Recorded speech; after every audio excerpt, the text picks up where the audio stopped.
There's plenty of great new black metal we talk about here on the channel, but today let's focus in on what the legacy acts have been up to.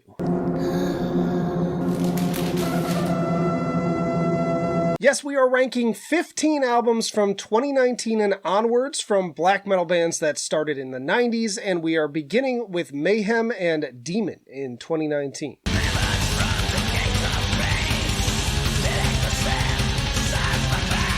Kind of funny that this far into their career, this is technically their major label debut, having now moved to Century Media. Lineup of Attila on vocals, Ghoul and Tilak on guitars, Necro Butcher on bass, and Hellhammer on drums. To be perfectly honest, I've never been the biggest card-carrying fan of Mayhem when it comes to the foundational second wave acts. I respect their massive importance to the genre, but I'm much more of an Emperor and Enslaved kind of guy. That said, I think this is definitely one of their stronger showings. It kicks off really strong with the Dying False King, and Agenda Ignis is a great example of just how well they harness the overall atmosphere of evil and darkness. I don't even generally care for Attila's vocal approach, but he's used perfectly here. Attila, Opvs. Good balance of this with the more aggressive elements on Bad Blood, Falsified and Hated, and Demon Spawn. Malum has this malevolent, hypnotic quality to it. Strong performances all around, no points where I get pulled out of it. I'm gonna put this one at fantastic. Next up we have Archgoat with Worship the Eternal Darkness in 2021.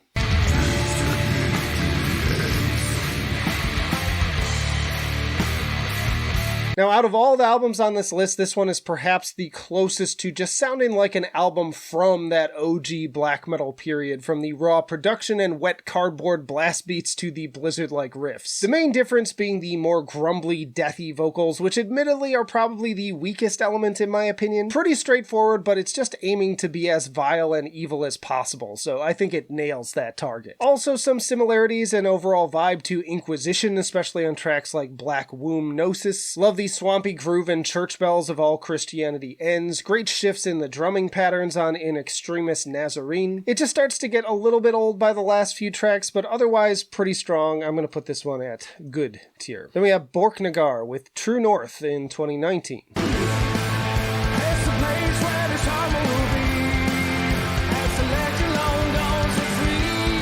Now, as a huge fan of ICS Vortex and a fan of this band's work in general, it's always a treat to listen to their albums. Their sense of atmosphere is right up there with Enslaved, and man, does this lineup bring it right from the start with the jaw-dropping Thunderous. Listening to that song is like being a raven soaring over snow-caked Scandinavian mountaintops. And this epic vibe carries through the rest of the album as well. Love the use of organ on Up North, and as always, Vortex sounds incredible. Love the buildup of the layered singing and screaming at the end of Lights. Love the backing chorals and sudden shifts of the more progressive 9.5 minute title. Just all around breathtaking performances that really make me feel the winter cold. Putting this one at perfection. On the flip side, we have Dark Funeral with We Are the Apocalypse in 2022.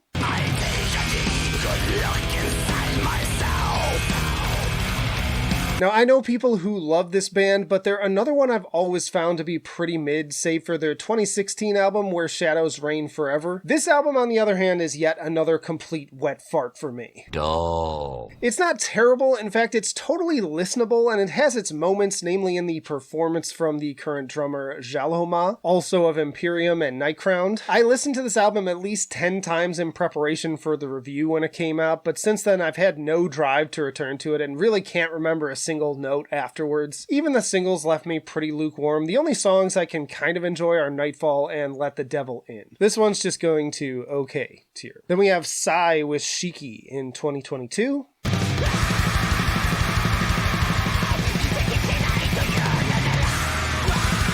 Sigh is another band where any new album is something that I always look forward to, as the one thing you can always expect from them is the unexpected. This Japanese avant-garde metal band has been blowing minds since the 90s, and rarely is one album the same as the last. So enter Shiki, roughly translating to 4 Seasons, which is a somewhat stripped back meditation on getting older with life's winter approaching. I'll admit that I tend to prefer Sigh's more bombastic and way out there albums like Graveword and Scenes from Hell, but this is another intriguing entry into their discography, with Mirai really leaning into the Japanese vocals alongside influences that range from lumbering doom to 70s prog, and with some fantastic drumming courtesy of Fear Factory's Mike Heller. I'm gonna put this one at fantastic. Then we have Abbath with Dread Reaver in 2022.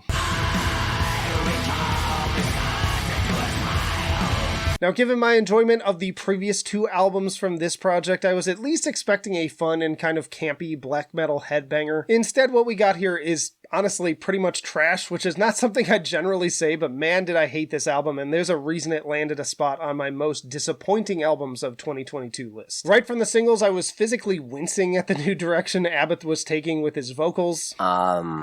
Why is he doing that? Say what you will about his usual croak, but it's definitely better than whatever this is. The instrumentation is fine, but it's nothing to write home about either. I honestly can't remember a single riff off of this album either, and that should never be the case when it comes to our beloved Badger King. So yeah, being generous here, I'm putting it at okay tier, but I could really put one below and drop it down there. Trash. But then we have Satyricon and Munch in 2022.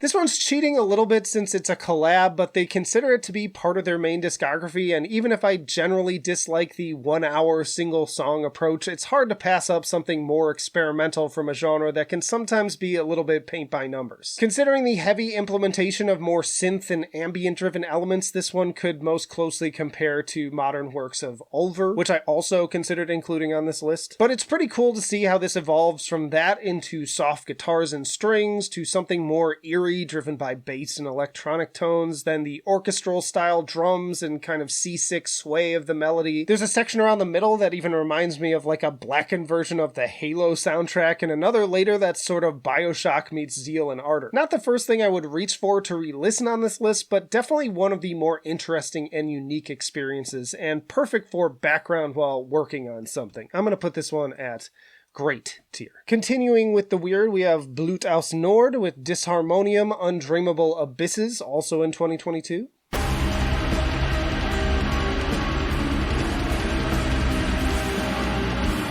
A new album from these French musicians is also always an event for me, and you just never know where they're going to come in, similar to Sigh, but the fusion of their sound here with the Lovecraftian themes is a match made in heaven. Tales of the Old Dreamer offers the perfect summary, sounding like massive elder gods lumbering over the listener, joined by cloaked cultists enthusiastically sermonizing at their arrival. Meanwhile, befitting of the title, chants of the Deep One's creepy, warbly guitars and pulsating bass sound like their alien language alongside the constantly tunneling effect of the blast beats. Every track is just brimming with atmosphere and truly the ultimate culmination of the Unnameable in sonic form. Check out the tier list I did for their full discography, but I'm going to put this one at fantastic on this particular list. We've still got more albums left, but if you're enjoying the video, hit the like button and be sure to add your own thoughts on both these albums and ones I may have left out, such as Inquisition's Black Mass for a Black Grave. But moving on, we have Enslaved with Heimdal.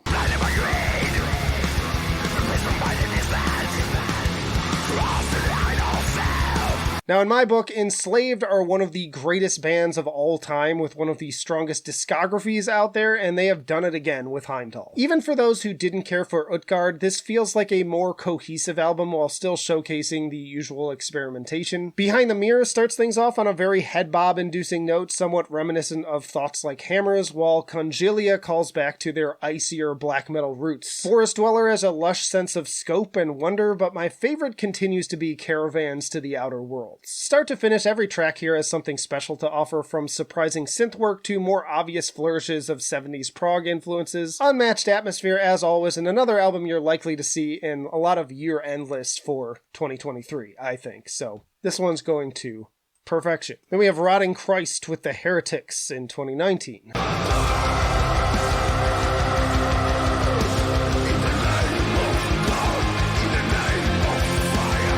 I love me some Rotting Christ. This Greek take on black metal is really just its own thing, and from classics like A Dead Poem and Sanctus Diabolos to more modern material like Rituals, there's a lot to enjoy from their discography. This one starts off promising with the haunting atmosphere of In the Name of God. Love the female guest vocals on Vetri Sigh. Great kind of folky guitars and tribal drumming on Heaven and Hellfire. Massive backing vocals and church bells on Hallowed Be Thy Name. Great driving guitar tremolo and tension building on Fire God and Fear. Very dramatic sounding stuff. It's almost like listening to a dark musical performance at Carnegie Hall. I'm going to put this one at great tier. Then we have Behemoth with Opus Contra Natvram in 2022.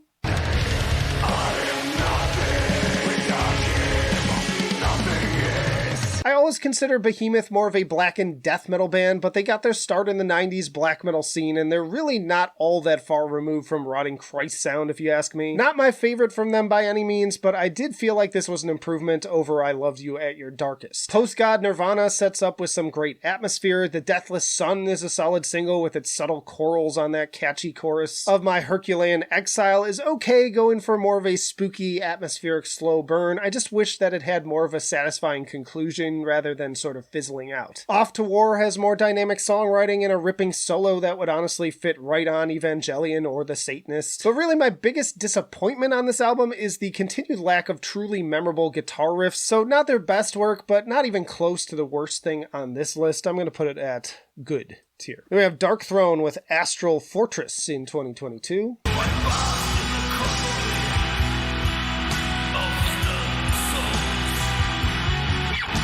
Now, if you ask me, 2 albums in a row for 2 consecutive years is too much for this band. Or maybe I'm just bitter that the one year that they decide to do that in over a decade is the year after Chris and I just went through the full discography. I also just prefer their early work overall. Even so, I was surprised at how much I enjoyed Eternal Hails, really wearing its classic doom and heavy metal influences on its sleeve. So I was thinking maybe I'd get more of that vibe from this one, but unfortunately I didn't find this one to be nearly as fun. Boring! A few somewhat standouts on here like Kevorkian Times and Aeon 2, but even these I fail to remember much from unless I play them over again. Just a very slow and kind of dull album for my taste. If you're more of a Doom fan, you might dig it a lot more, but me personally, it's another one going to okay tier. Then we got Proscriptor McGovern's Apsû with Proscriptor McGovern's Apsû in 2021.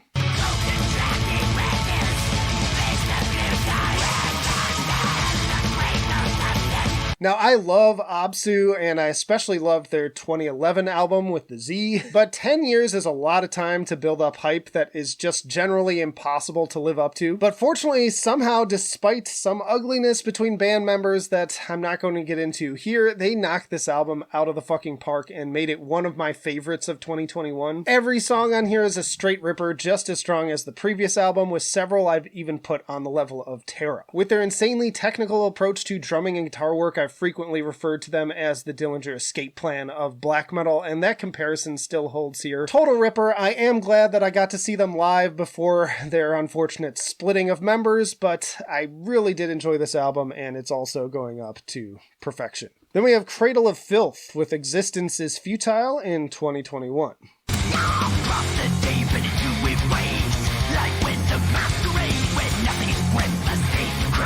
Now, another band I have to give a disclaimer for the little baby black metal nerds out there. Yes, I know that Cradle of Filth is not a true cult black metal band, but they formed out of the same root, and it's my list, so fuck you. Call someone who cares. In any case, if you ask me, Cradle have been in a serious renaissance over the last 3 albums or so. I'm more partial to Hammer of the Witches and Cryptoriana overall, but this is another really solid album I put pretty high on their discography ranking. Some great riffs here with Existential Terror and How Many Tears to Nurture a Rose, but also more great atmospheric moments on Necromantic Fantasies and Black Smoke Curling from the Lips of War. And Danny also bringing more infectious vocal cadences. Another very consistent listen where I can go start to finish without really feeling the need to skip anything or ever get bored. I'm going to put this one at great tier. And then we have the most recent entry on this list, Immortal with War Against All in 2023.